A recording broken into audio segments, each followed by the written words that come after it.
Muy buenos días a todos, amados. El Señor les bendiga en esta mañana. Les invito a que abran sus Biblias en el Evangelio de Mateo, en el capítulo 6. Mateo capítulo 6, y estamos examinando los versos 9 al 15. Estamos siguiendo la serie basada en el Evangelio de Mateo y específicamente estamos examinando en esta semana la oración del Señor conocida como el Padre Nuestro. Mateo capítulo 6, verso 9 al 15. Dice así la palabra de Dios. Ustedes pues oren de esta manera. Padre nuestro que estás en los cielos, santificado sea tu nombre. Venga tu reino. Hágase tu voluntad, así en la tierra como en el cielo. Danos hoy el pan nuestro de cada día. Y perdónanos nuestras deudas, como nosotros hemos perdonado a nuestros deudores. Y no nos dejes caer en tentación, sino líbranos del mal. Porque tuyo es el reino y el poder y la gloria para siempre. Amén. Porque si ustedes perdonan a los hombres sus transgresiones, también su Padre Celestial les perdonará a ustedes. Pero si no perdonan a los hombres, tampoco su Padre les perdonará a ustedes sus transgresiones. Nuestro Dios, una vez más venimos ante tu presencia, rogando, Señor, que en esta mañana tú perdones todos nuestros pecados y que tú nos prepares, Señor, para recibir tu palabra. Señor, que en esta mañana ofrendemos nuestras vidas como un sacrificio santo, agradable a ti, porque ese es el único culto que tú recibes, que a ti te agrada, Señor.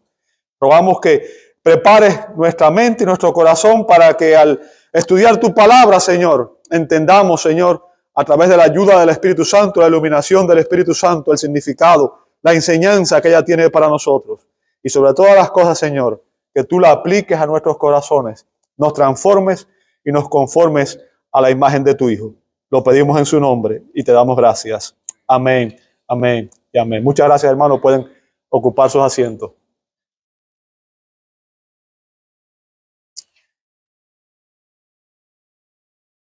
La primera estrofa del himno Jesús es mi Rey soberano dice de esta manera: Jesús es mi Rey soberano, mi gozo es cantar su loor.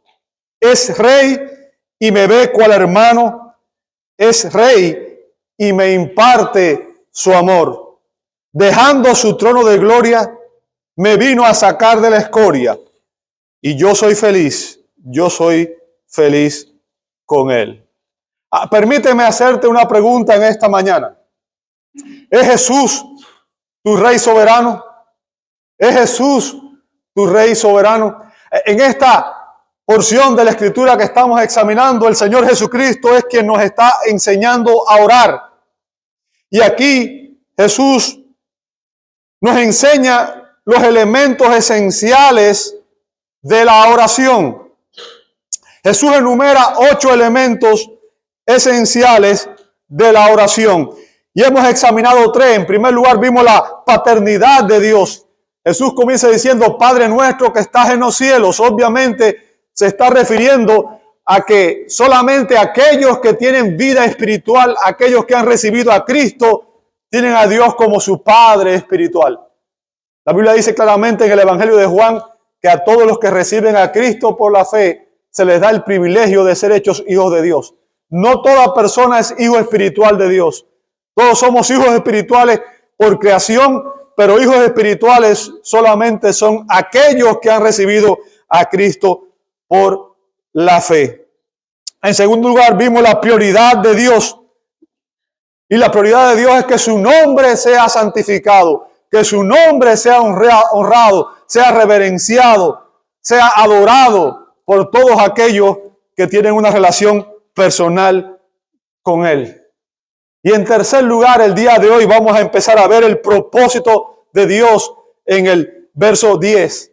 Y el verso 10, y es lo que vamos a ver el día de hoy, comienza con esta frase: venga tu reino, venga tu reino. Note que esta es la segunda petición que Jesús hace. ¿Ok? La primera fue: santificado sea tu nombre y venga tu reino. Es la segunda petición y obviamente está muy relacionada con la primera. Muy relacionada con la primera. Pues el nombre de Dios no puede ser santificado a menos que Él reine en nuestros corazones. A menos que Él sea el Señor de nuestras vidas. Para comprender esta petición, necesitamos comprender el significado de la expresión el reino de los cielos o el reino de Dios.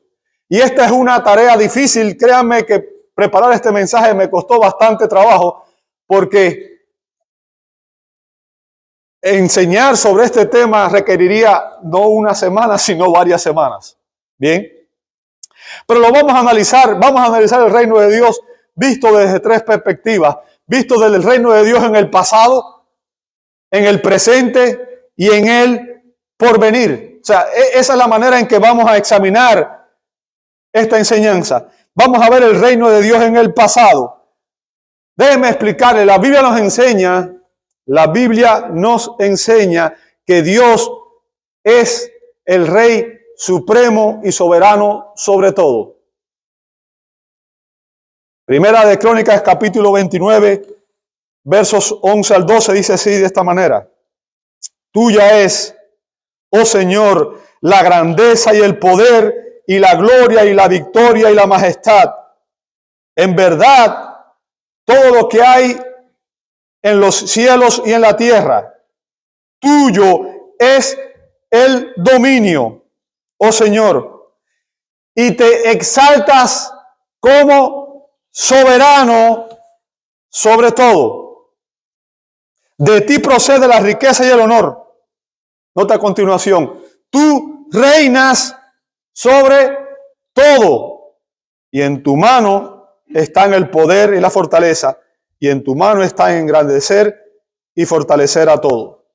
Salmo 10, verso 16 dice así: el Señor es Rey eternamente y para siempre. Las naciones han perecido de su tierra. Salmo 22, 28 al 29.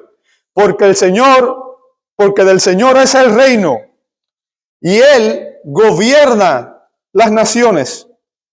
Todos los grandes de la tierra comerán y adorarán. Se postrarán ante Él todos los que descienden al polvo. Salmo 29, 10. El Señor se sentó como rey durante el diluvio. Sí, como rey se sienta el Señor para siempre. Salmo 145, 13. Tu reino es reino por todos los siglos, y tu dominio permanece por todas las generaciones. Déjeme, y quiero que me escuche muy bien lo que voy a decir. Dios como rey y el reino de Dios es el tema central de la Escritura. Es la idea clave que hilvana todo el mensaje de la Escritura de principio a fin. Es el mensaje principal de la Escritura. Es el tema central de la Escritura. Dios como rey y el reino de Dios. Y la realeza de Dios se basa fundamentalmente en su soberanía absoluta. Dios es soberano, ¿sabe? Y así se llamaba también a los reyes. Cuando se hablaba de un rey, se decía que era el soberano de la nación. Era el que tenía la plena autoridad. Bien. Su soberanía, la soberanía de Dios no es simplemente un atributo, sino que es la consecuencia de todos sus atributos. Dios es omnipresente, Dios es omnipotente, Dios es omnisciente. Por tanto, Él es soberano, Él gobierna sobre todo. Nada está fuera de su poder. Y como dijo un predicador, y esto es importante porque muchas personas hoy tienen un concepto de que un Dios equivocado, no es el Dios de la Biblia. Un predicador dijo que un Dios con D minúscula un Dios cuya voluntad puede ser resistida, cuyos designios pueden ser frustrados y cuyos propósitos pueden ser derrotados, no posee derecho alguno a la deidad.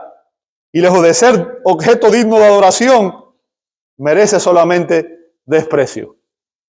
En otras palabras, cuando decimos que Dios es soberano, queremos decir que Dios está en control de todo, que Él gobierna todo en este mundo, que no hay un átomo en el universo que esté fuera de su poder. Nada ocurre que esté fuera de su poder. La soberanía de Dios garantiza que la historia se desarrollará según sus propósitos y que Él cumplirá sus promesas, porque Él obra providencialmente en los asuntos cotidianos para cumplir su decreto eterno. Como dijo el profeta Isaías en Isaías 46, 9 al 10, hablando en nombre de Dios, y obviamente el mensaje viene de Dios mismo hacia nosotros. Dice así, de esta manera, Isaías 46, 9, acuérdense de las cosas anteriores ya pasadas. Nota a continuación, porque yo soy Dios y no hay otro. Yo soy Dios y no hay ninguno como yo, que declaro el fin desde el principio y desde la antigüedad lo que no ha sido hecho. Yo digo, mi propósito será establecido y todo lo que quiero realizaré. O sea, ahí está diciendo Dios que en medio de todo lo que está sucediendo, Él está en control y que su propósito se va a cumplir.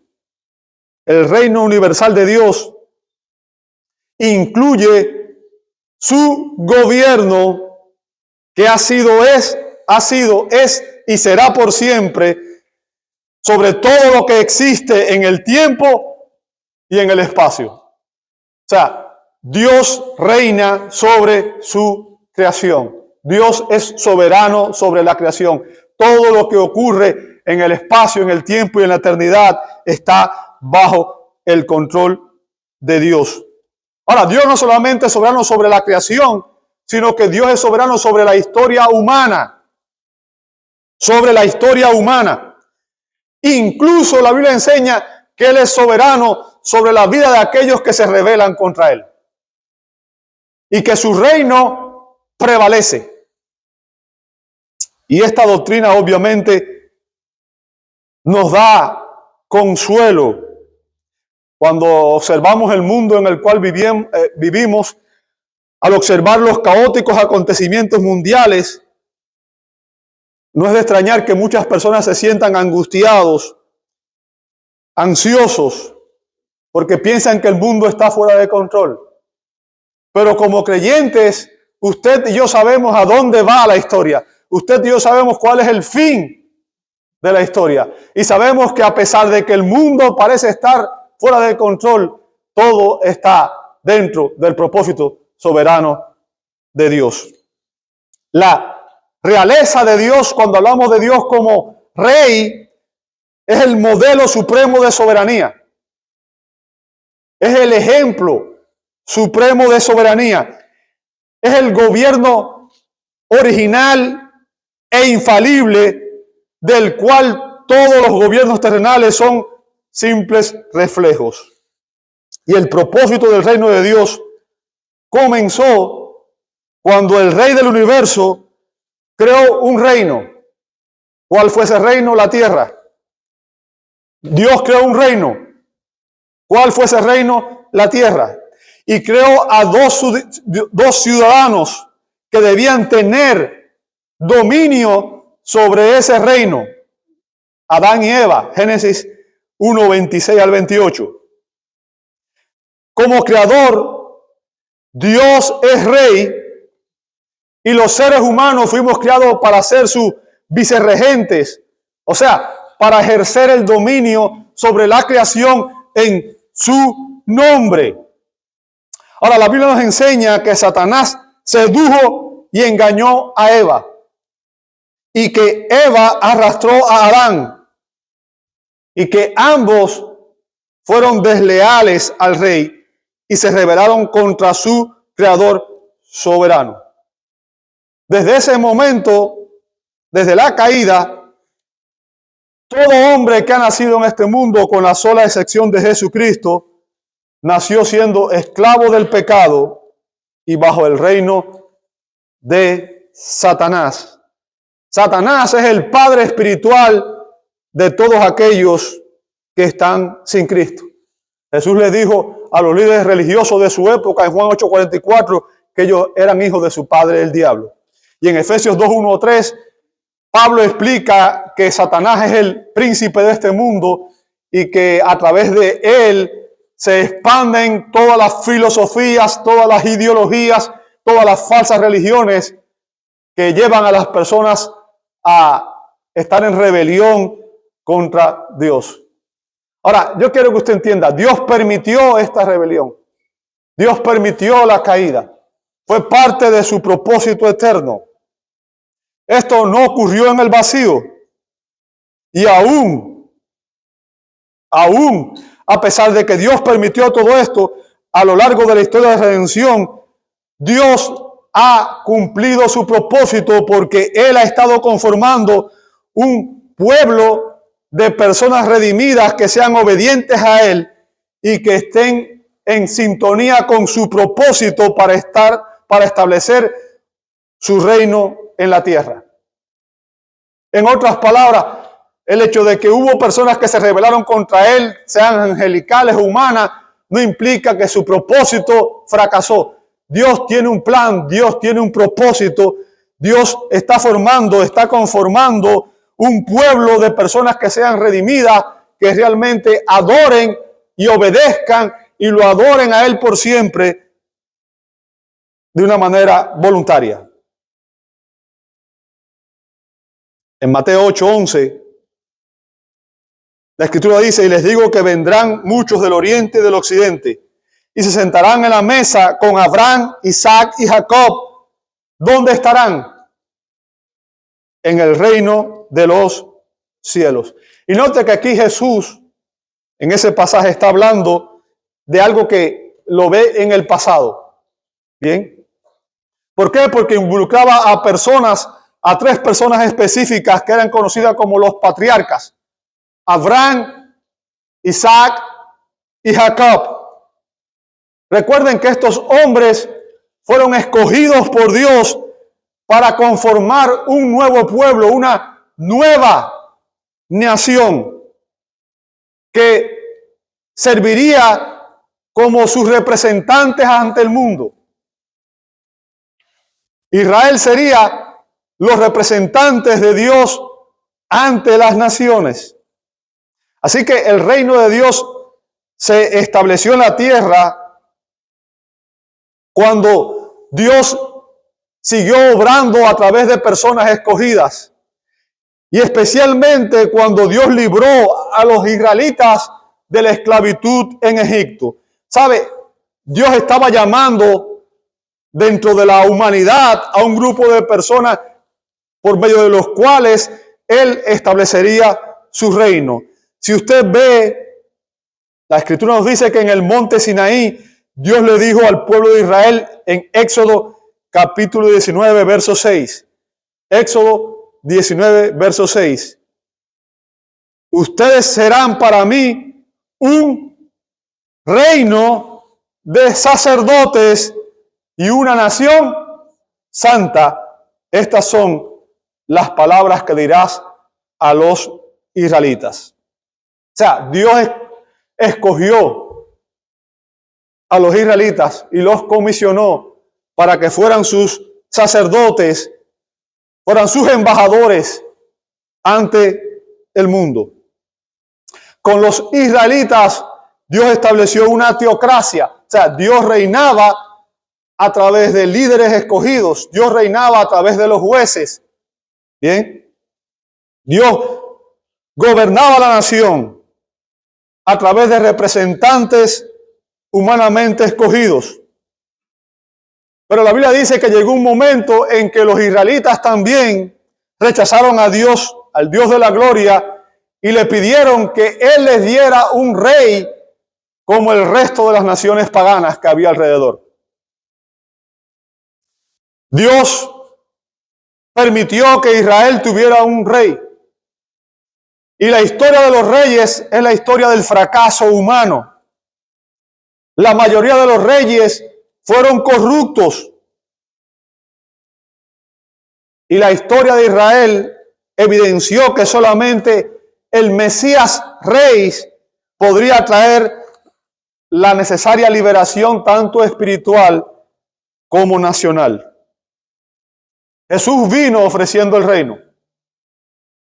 y los judíos lo rechazaron. Y debido a que ellos rechazaron al Mesías, Dios dijo que el reino les sería quitado a ellos porque no producían los frutos que debían. Y que ese reino sería dado a otro pueblo que sí diera frutos. Usted puede ver eso en una parábola que está en Mateo 21:43. El reino de Dios será quitado al pueblo de Israel y será dado un nuevo pueblo que sí produzca frutos. O sea, hasta ahí vemos el reino de Dios en el pasado.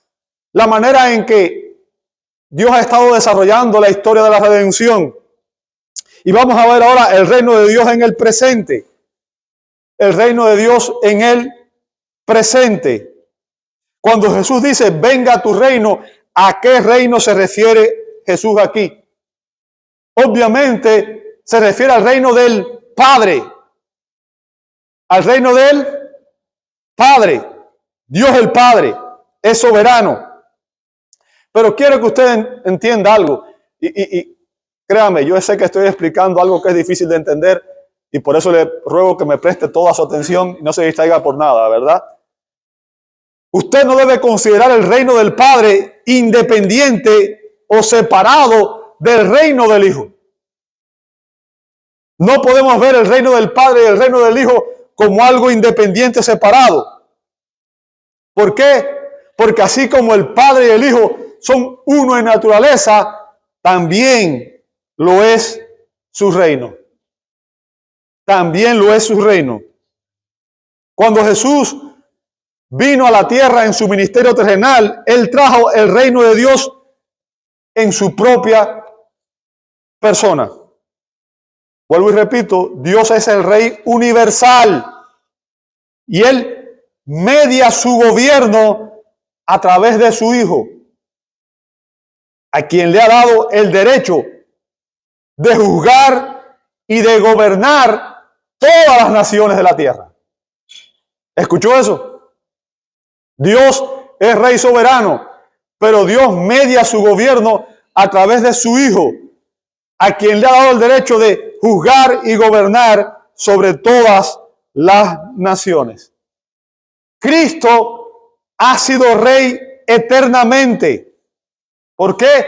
Porque Él es la segunda persona en la Santísima Trinidad.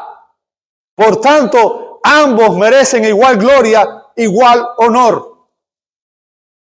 El reino de Dios y el reino de Cristo no son independientes. Ambos cumplen un mismo propósito en la humanidad. ¿Sabe? Al comenzar su ministerio público, las primeras palabras de la boca del Señor fueron las siguientes. Después de leer el libro de Isaías, Él dijo en Mateo 4:17, escuche sus palabras, arrepiéntanse, arrepiéntanse. ¿Sabe? Y ese es parte del mensaje del Evangelio. ¿Por qué? Porque el mensaje de Dios es que todos los hombres debemos arrepentirnos de nuestros pecados. Porque todos los hombres nacimos bajo el reino de Satanás. Porque todos los hombres éramos rebeldes a Dios. Nadie nace siendo cristiano. Nadie nace siendo un hijo de Dios. Todos nacimos bajo el reino de las tinieblas. Todos éramos hijos espirituales de Satanás. Y por eso el llamado de Dios es arrepiéntanse de sus pecados. Nota a continuación lo que dice Jesús. Porque el reino de los cielos se ha acercado.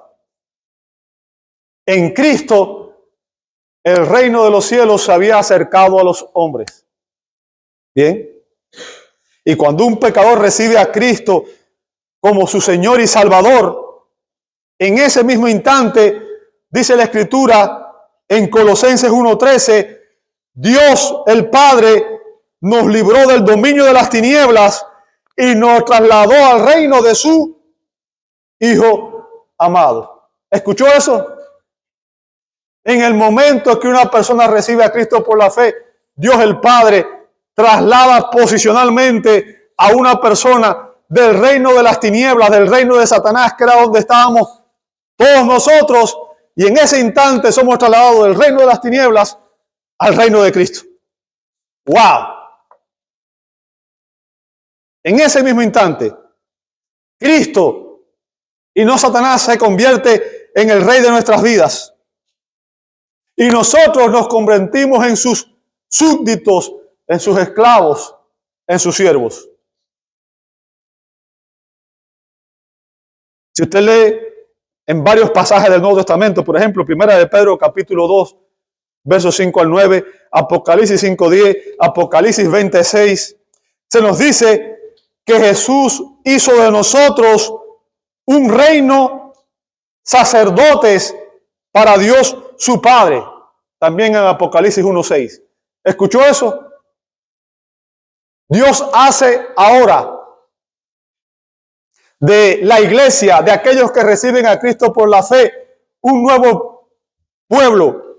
Somos un reino de sacerdotes para Dios nuestro Padre. La iglesia es ese otro pueblo a través del cual Dios ejerce su dominio o gobierna hoy sobre la tierra. Nosotros somos los nuevos embajadores de Dios. Somos los nuevos representantes de Dios ante el mundo, como dice Pablo en 2 Corintios 5:20. Somos embajadores de Cristo, embajadores del reino de Dios. Dios literalmente media su reino a través de la iglesia. Y Cristo es la cabeza de la iglesia y el Padre es la cabeza de Cristo. Y de ahí viene toda autoridad. Toda autoridad en este mundo viene del Padre. Y el Padre ha delegado su autoridad. Cristo es la cabeza de la iglesia. Y Cristo media su autoridad en la iglesia a través de los ancianos.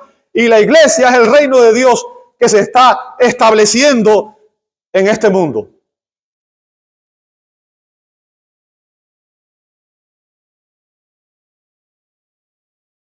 Cuando usted y yo oramos, venga tu reino, estamos pidiéndole a Dios que Él establezca su reino en los corazones y en las vidas de todos aquellos que están en rebelión.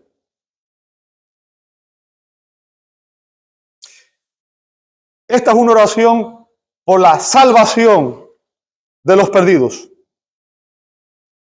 ¿Por qué? Porque el reino de Dios es el ámbito presente y futuro en el que Jesucristo ejerce plena autoridad y mediante el cual Él triunfa sobre toda oposición.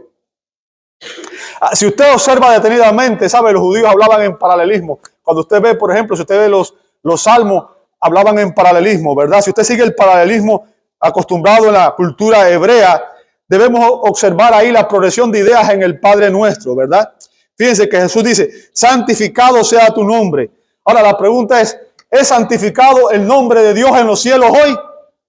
¿Sí o no? Sí. ¿Dónde no es santificado? En la tierra, ¿cierto?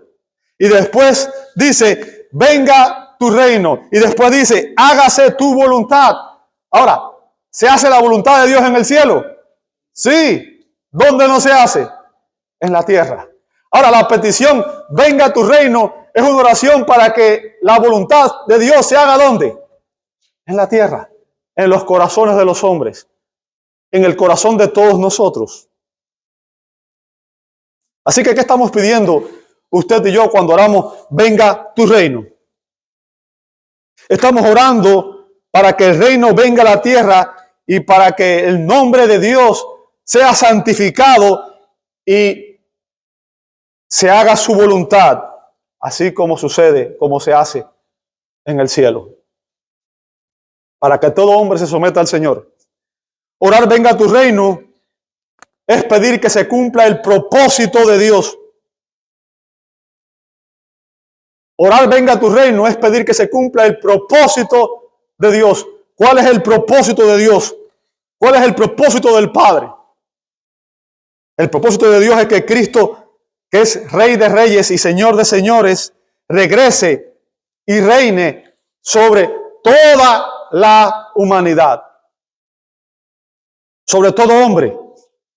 El propósito de Dios es que su Hijo reine sobre todas las naciones. ¿Sabe? La palabra traducida reino ahí es el sustantivo basileia y significa gobernar o reinar. Y ese es el propósito del Padre. Según vemos, por ejemplo, en el Salmo 2, versos 6 al 8, dice la Escritura: pero yo mismo he consagrado ¿a quién? A mi Rey. ¿Y quién está hablando ahí? Está hablando el Padre. ¿Y quién es el Rey que Él ha consagrado? Es Cristo, su Hijo. A mi Rey. Ahora, ¿sobre dónde? Sobre Sión. Sión es un diminutivo de la palabra, obviamente, Jerusalén estaba sobre el monte Sión, ¿verdad? Por tanto, se refiere a la ciudad de Jerusalén, la ciudad de David, la ciudad de Dios, la ciudad santa. Bien, mi santo monte. Ciertamente anunciaré el decreto del Señor. Note, el decreto del Señor. O sea, esto es algo que Dios ha prometido, es parte de su promesa. Que me dijo, mi hijo eres tú. Y está hablando de qué hijo? Jesucristo, el Hijo eterno de Dios el Padre. ¿Ok? El Hijo eterno del eterno Padre. Yo te he engendrado hoy. Pídeme y te daré las naciones como qué, como herencia tuya y como posesión tuya los confines de la tierra. Por tanto, cuando usted y yo oramos, venga a tu reino, estamos orando porque el gobierno de Dios, a través de la entronización venidera de Jesucristo, se establezca en la tierra. Oramos porque empiece el glorioso reino de Cristo, literalmente en la tierra. Cristo es Rey. Él vino y las personas, a pesar de que en una ocasión proclamaron bendito el Hijo de David, bendito el Rey de Israel que viene en el nombre del Señor, después dijeron, mátenlo, no lo queremos, crucifíquenlo. Rechazaron al Rey porque esperaba a un Rey humano, un Rey que viniera a establecer un reino humano. ¿Sabe? El término venga a tu reino ahí, el término venir, es la traducción de un verbo griego que está en tiempo aoristo, y eso implica que oramos para que el reino de Dios venga de manera inmediata, venga ya, venga hoy si es posible, de una manera repentina y total. Ahora, usted y yo sabemos que hoy muchas personas rechazan a Cristo y no lo reconocen como Rey de sus vidas. Muchas personas no reciben a Cristo como el Señor y Salvador de sus vidas. Pero la Biblia nos enseña que algún día en el futuro toda rodilla se doblará y toda lengua confesará que Jesucristo es el Señor, para gloria de Dios Padre. Dice Filipenses 2, 9 al 11. Porque el propósito de Dios es establecer a su Hijo, a su Rey, sobre el santo monte de Sión, para que Él reine sobre el trono de David. Si usted lee el Evangelio de Mateo desde que empezamos a predicarlo, ¿verdad? El Evangelio de Mateo empieza diciendo, libro de la genealogía de Jesucristo, hijo de David, hijo de Abraham.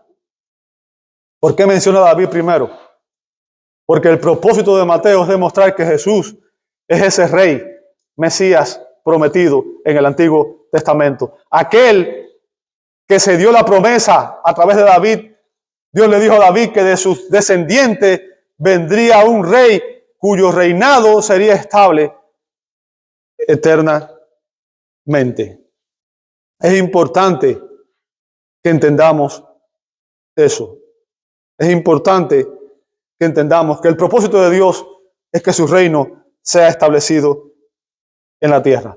Y una pregunta que es importante para nosotros también es, ¿no cree usted que el mundo necesita el gobierno de Cristo? Cuando usted observa alrededor, usted ve un mundo que está en caos, aparentemente. El mundo necesita el control de Cristo. ¿Por qué? Porque solamente Él puede terminar con el poder del pecado que cautiva a todos los hombres. Solamente Él puede acabar con la rebelión humana y con la maldad que impera hoy en este mundo. Así que el propósito de esta oración, cuando usted y yo oramos, venga a tu reino, el propósito de esta oración es que el reino de Cristo literalmente venga a la tierra. ¿Para qué? Para que el nombre de Dios sea santificado por todos los hombres. Para que las personas realmente reverencien, glorifiquen a Dios con sus vidas. Ahora, la pregunta importante en esta mañana también es la siguiente. Y esta es una pregunta que tenemos que hacernos todos en nuestra vida de oración. Y obviamente yo les dije, no se puede vivir. Un cristiano no puede vivir sin orar. Así como un ser vivo no puede vivir sin respirar, un creyente genuino no puede vivir sin orar. Si usted y yo examináramos nuestra vida de oración, si nosotros examinamos nuestra vida de oración, es muy probable que nos demos cuenta de que estamos más enfocados en nuestros propios planes, en nuestros propios propósitos, en nuestras propias prioridades temporales que en las de Dios. ¿Cierto? Oramos más por lo que deseamos temporal, nuestros planes, nuestras prioridades y nuestros propósitos. Pero cuando usted y yo oramos, venga a tu reino, estamos orando de una manera que demuestra que nuestra voluntad está rendida a la voluntad de Dios. Que nuestra mente está puesta en las cosas eternas y no en las cosas temporales. Y que nuestra prioridad es que el nombre de Dios sea santificado y que nuestro propósito es que el reino de Dios sea establecido sobre esta tierra. Y esa debería ser tu prioridad y tu propósito, como debería ser mi prioridad y mi propósito. Usted y yo deberíamos pedirle a Dios que nos permitiera ser parte del cumplimiento de esa promesa de que ese reino se establezca. Ahora, permíteme hacerte una pregunta. ¿Cómo podemos extender el reino de Dios en esta tierra? ¿Cómo puede usted y cómo puedo yo colaborar en que el reino de Dios se extienda sobre esta tierra? ¿Qué debo hacer? Bueno, déjame decirte lo que tú puedes hacer. Lo primero que debes hacer es orar por los perdidos.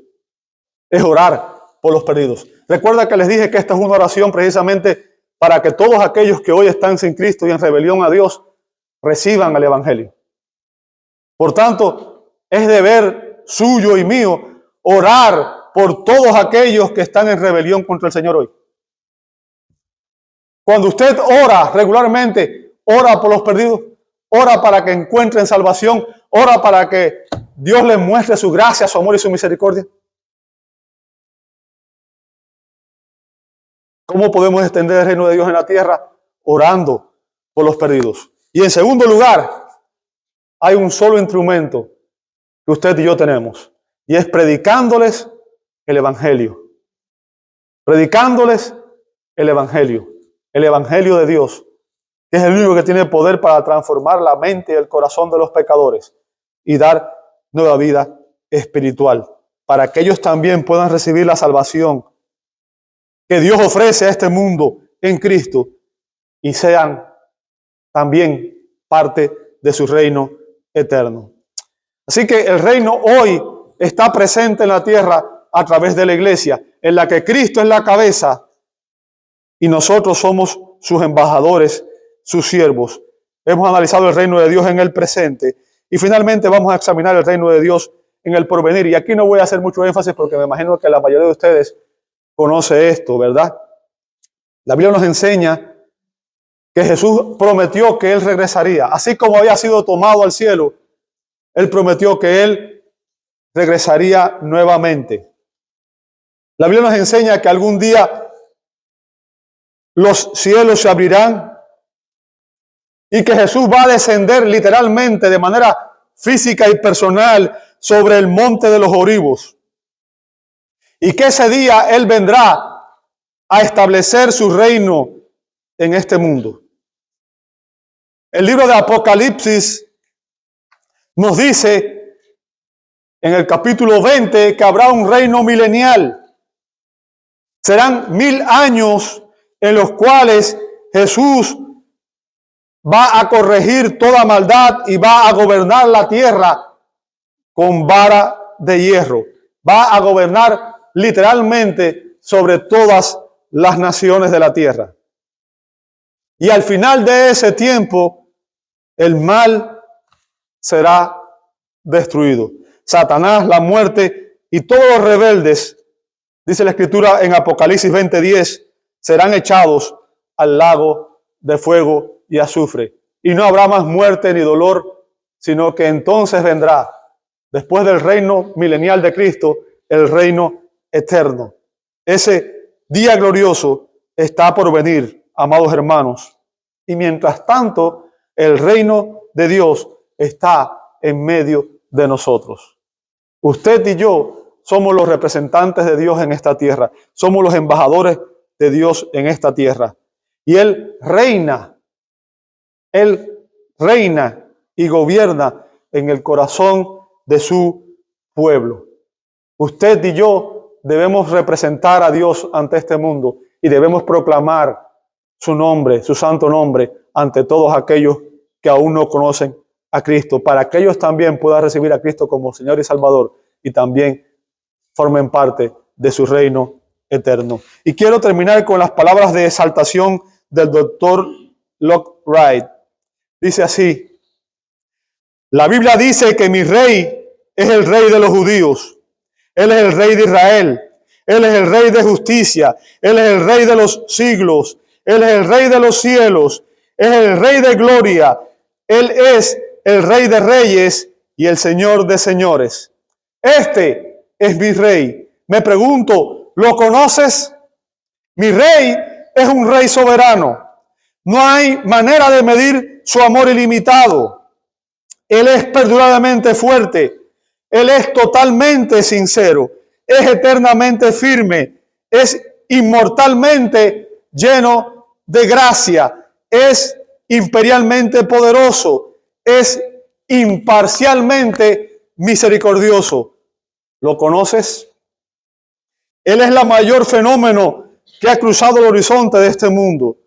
Él es el Hijo de Dios. Él es el Salvador de los pecadores. Es la pieza central de la civilización. Él es incomparable. Él no tiene precedentes. Es la idea más elevada en la literatura. Es la más alta personalidad en la filosofía. Es la doctrina fundamental de la verdadera teología. Él es el único calificado para ser el Salvador todo suficiente. Me pregunto, ¿lo conoces? Él suple de fortaleza a los débiles. Está disponible para los tentados y los afligidos.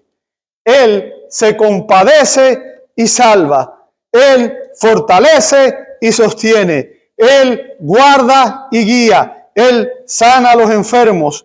Él limpia a los leprosos. Él perdona a los pecadores.